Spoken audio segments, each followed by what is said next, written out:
Vote for life, don't vote for Tulsi. Oh, well, people need to be awake and they need to be aware. We need to stand up against this. Hey everyone, it's Analytical Chick. I don't know if you remember, or maybe you weren't on my channel because I've had some new subscribers since then. But 7 months ago, I did a video called What is Emily's List? Now, I talked about in this video, Emily's List it's a political action committee, a PAC, and they aim to elect pro-abortion Democrat female candidates to office.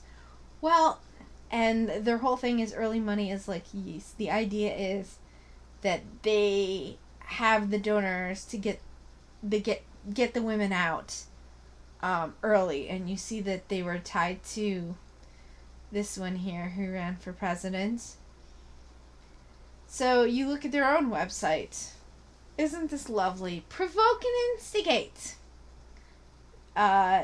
Relentlessly dismiss the comfort zone.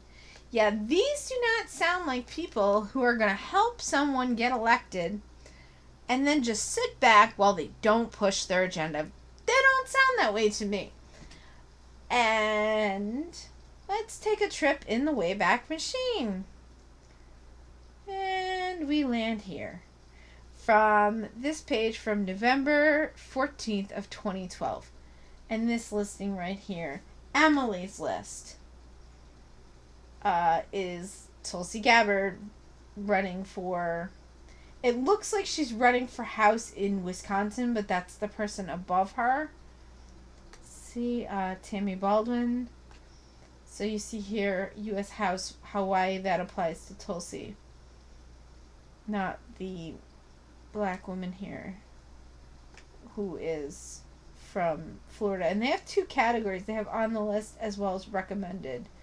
Showing promising campaigns, but not quite recommended. I know that because later on, Emily's List moves them from on the list to full recommendation. So, May of 2012, they moved her to full recommendation. Her and this Kelda Royce from Wisconsin. And here's her page. And, you know, all the lefty language. Activist, soldier, legislator with values. I'll just go through this enough that you can still pause it and read it. But I don't need to read it on screen, I don't think. This is where I got that from. And you see, oh yeah, so she was put on the list in 2011 and then moved in May of 2012.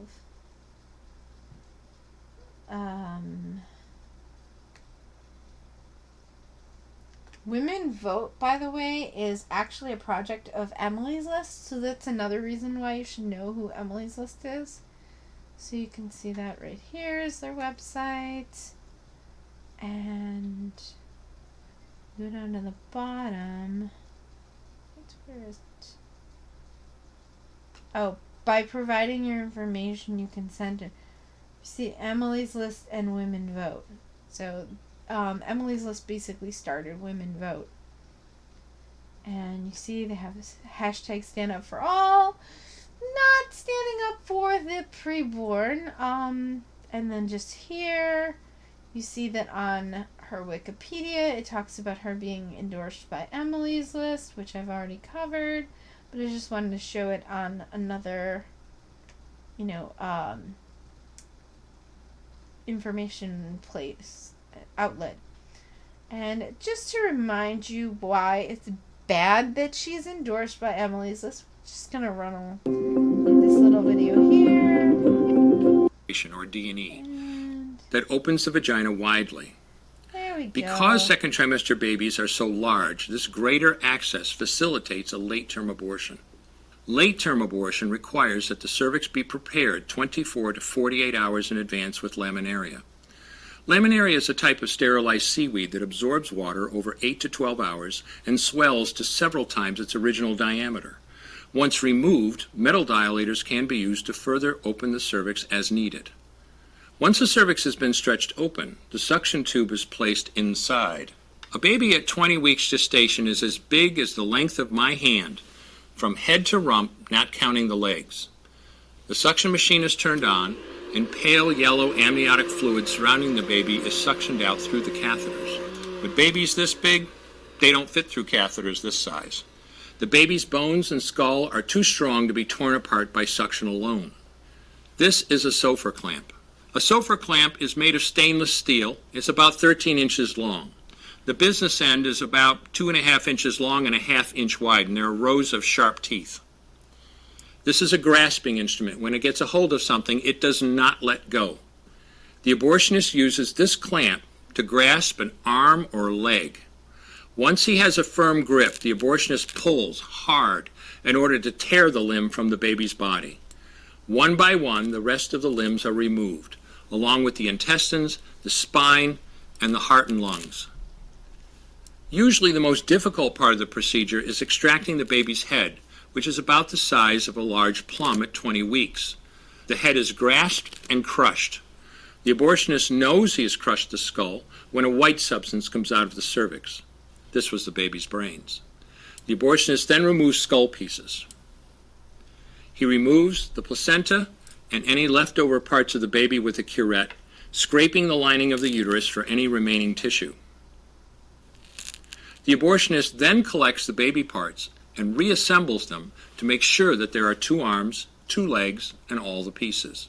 Once all the parts have been accounted for, the abortion is complete. For the woman, this procedure carries a significant risk of major complications, including perforation or laceration of the uterus or cervix, with possible damage to the bowel, bladder, and other maternal organs. Infection and hemorrhage can also occur, which can even lead to death.